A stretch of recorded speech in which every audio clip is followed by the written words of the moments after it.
Welcome back. You're listening to Get Real, and I'm your host, Bob Gallagher. Joining me in studio today, we have Sean Robbins with Ross Mortgage. Welcome to the show, Sean. Thanks. And we have Erick Colon with Concord Wealth Management. Welcome to the show. Thank you very much. So we invited you both here today because we wanted to give our audience some information on, well, mortgages as usual, but tied in with financial planning and wealth management services. Why don't you give us a little background on what you do, Erick? Sure. So I work for a company called Concord Wealth Management. It's a great company. It's actually situated in Waltham, Massachusetts. We have a couple of satellite offices around New England as well. Mm-hmm. And I'm actually part of our advanced planning team. So really what I do is I meet with clients on a personal basis mm-hmm.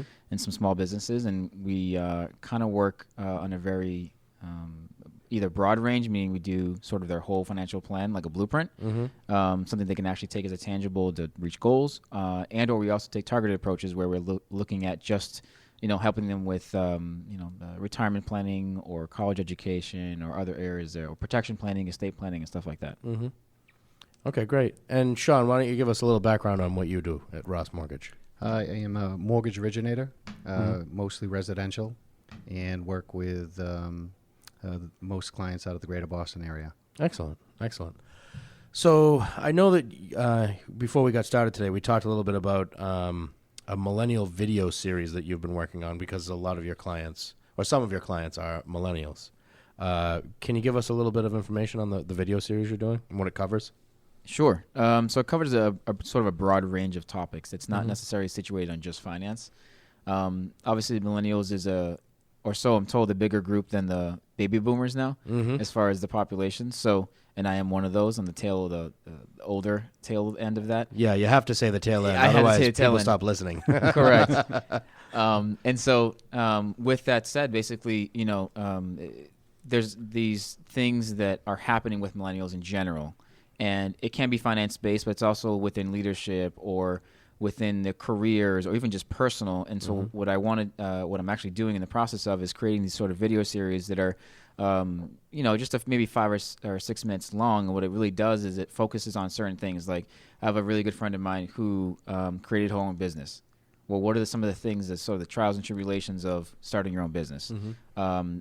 Another gentleman that I had the pleasure of meeting is now a manager, and actually, he's got some people who are actually probably almost twice his age mm-hmm. under him, wow. And that's obviously very different, especially for both parties involved, both mm-hmm. the leadership as well as those under that leadership. So it's just really creating things that are topics that are actually millennial based, mm-hmm. but they actually could range for anyone. And then obviously there are things that are happening with us, as in, if you're late 20s, hopefully, early 30s, buying a home for the first time, getting married for the first time, having a child for the first time. So these are things that are life events or triggering mm-hmm. events in your life that everyone experiences, at some point in their lives. But sort of these video series will kind of help you get a little bit more insight on those things, either before it happens or during. Mm-hmm. And, one of the things that Sean and I see on the mortgage side of things is millennials are pretty well loaded down with student loan debt. Do you see the same thing with the clients you're working with? Correct. Yeah, that's actually a big thing. Unfortunately, great colleges cost a lot of money. Even the crappy ones cost a lot of money now. Yeah, that's true. All of them do. Yeah. God knows how much help they'll be getting, moving forward for the new individuals going into college. But, in essence, they have really big questions on how to manage these things. How do you actually manage the debt that you have while still being able to save and reach these goals, like buying a home or being able to maybe retire earlier or have a kid if you kind of can't afford it or you mm-hmm. think you can't. So it's, a lot of times we're just helping them understand how to manage those things first, and then how you can move forward from that. Yeah. How do you guys, this is just a generic question, not necessarily related to your specialties, but how do you feel about colleges in general versus the cost, or benefit versus the cost? Because my personal opinion, I have one child now, and hopefully we'll have more. And I just start thinking about how much money I would have to put away to cover a college education, 16 to 20 years from now, whatever the case may be. And I'm thinking, you look at the kids that are coming out of college right now, they don't actually have any real skills. And most of them have got, $50,000 to $100,000 in debt that they're paying. Where's the benefit? mean, it's not like it was 30 years ago. Am I the only one that feels that way?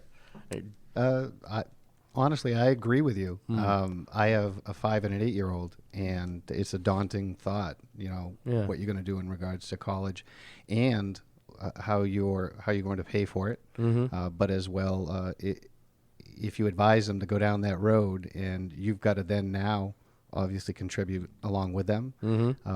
When they do get out as mortgage bankers, we know currently the way they look at college debt, and it's a real issue in trying to get people qualified that have over $100,000 worth of student loans, and they're trying to buy their very first home. And that's becoming very common. I mean, sure, the average used to be more like 20, 25, 30.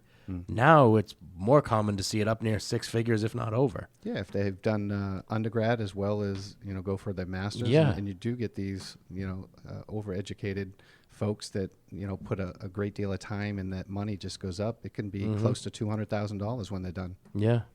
So yeah, and we found it very difficult qualifying people just for a mortgage. What's your advice to somebody that's got that kind of a student loan debt? I mean, how just stay in your parents' basement till it's paid off, or yeah, there's definitely some sacrifices you have to make when that stuff comes through. But I think before that happens, a lot of times what I try to do is, since I actually did work at a couple of colleges and admissions and financial aid, and having had that background is obviously very helpful in that aspect. Yeah.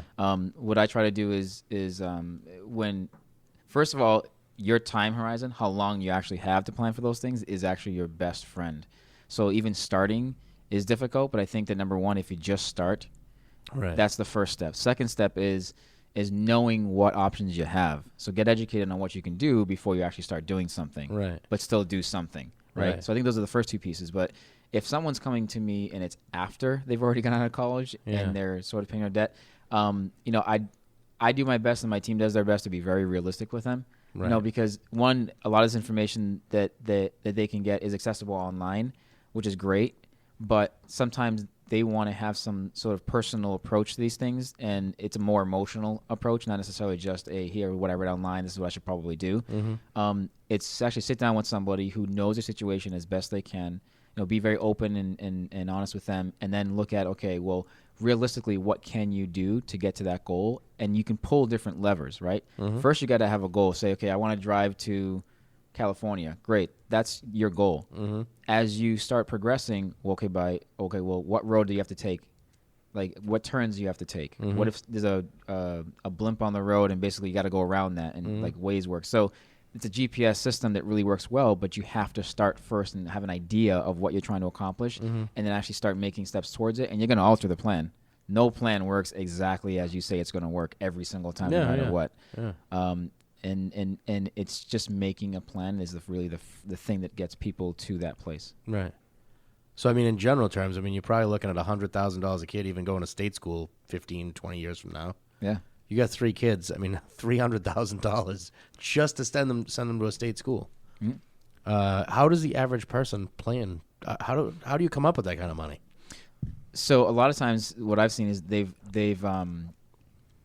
started something, but they may have had a glitch and then they stopped doing it. Right. They've used either certain plans like either 529s or whatever else. And the thing is, all these things have their place, but if it's not set up systematically, if you're not continuously doing it, or you don't understand it, a lot of times that's where people fail, because they don't really understand what they're doing, or they don't understand how it works, and so they stop doing it. That's one thing. And secondly, it's just making sure that you're a team.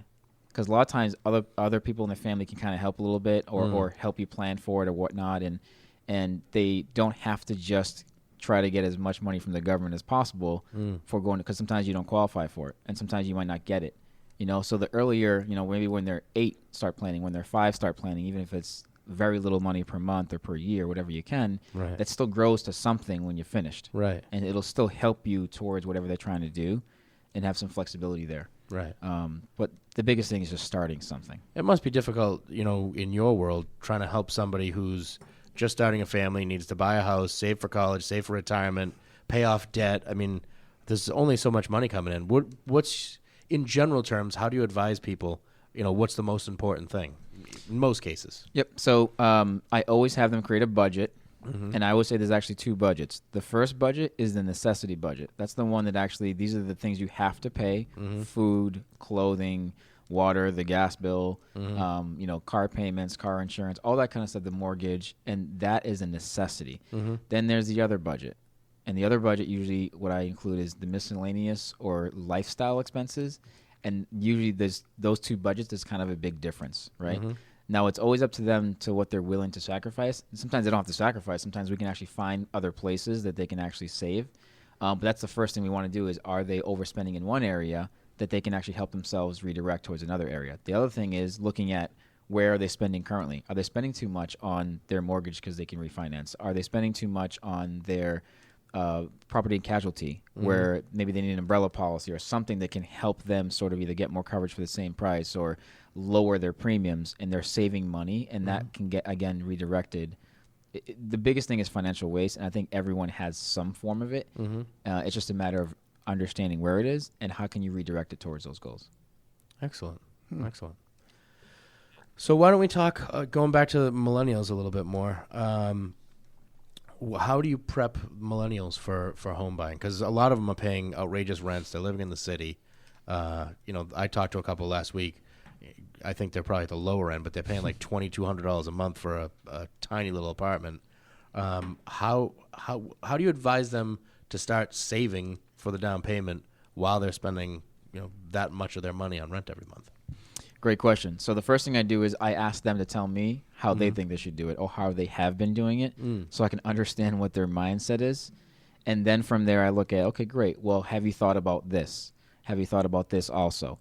Now, what I don't pretend to do is do the mortgages myself. I understand how they work, and that's great, but I want them to talk to somebody professionally to make sure that they understand their choices before they start making them. But it's my job or my career basically to look at them and say, great, well, what do you know so far? Let me educate you on what you actually need to supplement that knowledge with. And then once that happens, I want them to be handed off to somebody who specifically does that area of planning, so they can be educated and make the choices that they need to make. Okay. And just another question out of curiosity. One of the things that Sean and I have been hearing on the mortgage side of things for years in real estate is millennials don't want to live in the suburbs. They all want city living. They all want this. They all want that. They don't want to buy. They just want to rent. Then just recently, the last few months, I'm starting to read things that that's what the millennials wanted when they were young. But now it turns out when they get married and start families, they want the same things the rest of us do: good schools and a house in the burbs. Do you see that being the case, or do you see the millennials wanting to raise families in the city and keep renting as opposed to buying a house in the burbs? Yeah, I definitely see both. I mean, there's definitely both sides of the spectrum here. Yeah. But you are right. They actually do kind of come up and say, you know what, I'm a year or two older. Maybe I started working with them when they were single, and now they actually found a significant other, myself included. And so we're looking at it like, okay, well, your goals just changed, right? So obviously the plan we initially put into place needs to actually change because we want to tweak it to what you're actually wanting to happen now, right? And so that's the relationship you should have, is making sure that when your life has a triggering event, things that either you decide or are decided for you, make sure you have that relationship with an advisor where you're altering your plan to kind of follow and continue with that. But most of them actually, even if they started in one place, single, having fun, it's great, and want to rent, they end up changing because your life changes, so then you have to change your mindset. Makes sense. I want to give out your contact info before I forget. It's Erick Colon, and you're with Concord Wealth Management out of Waltham. And if you have any questions for Eric and you'd like to get a hold of him, you can reach him on his cell, 978-257-7298. Again, it's 978-257-7298. Now I'd like to follow up with a mortgage question in particular, just for anybody that might be just tuning in now. When you're talking about paying off debt versus making investments or saving for retirement or whatever the case may be, what do you typically advise clients in general terms as far as paying down mortgages? Because for a long time it seemed like everybody was fine having a big mortgage, rates were relatively low, nobody was worried about their job, and property values kept going up. After the crash, it kind of went the other way. Nobody wanted debt anymore. They didn't want mortgages in case they lost a job, so they shortened terms, started doubling up payments, getting the loan paid off as quick as possible. Can you tell us what your advice typically would be for somebody like that, that thinks they should be, the most important thing is to get rid of the mortgage so they don't have debt, but they're kind of missing the boat on the money they could be investing and the gain on the investment that way? Yeah, so great question. So a lot of times people just don't understand that it's great to not have debt, right? No one wants debt, but there's also good debt and there's bad debt. Bad debt is credit card debt. That's just one form of it. Right. Good debt is actually having a mortgage because you're owning something, right? You're actually getting equity hopefully out of that depending on where it's at. So what you want to do is really, first of all, meet with someone to make sure you're making the right choices when you're overpaying things. And also, there is sort of a break point when it comes to saving for goals and also still paying down the debt, right? So again, it comes down to education. Do you understand where that break-even point is, right? Does it make sense to continue paying down a mortgage that's a very low interest, but then miss out on being able to save and also lose that deduction, obviously, on your taxes as well for the family? So there is a level you need to understand and make sure that you can still fund other goals while still paying down your debt faster. Right. So basically, don't focus all your money on one thing. Correct. Talk to a financial advisor. That's really the gist of it, right? Yeah, educated guesses are one thing, but educated, because you actually went out and sought the help from an expert is different. That's good. Good advice. Yeah, good. I'm going to give out your contact info one more time, Eric. It's Erick Colon, Concord Wealth Management in Waltham. You can reach him at 978-257-7298. Again, that's 978-257-7298. That's going to do it for this segment. We've got to take a quick commercial break. We'll be back with more Get Real after this.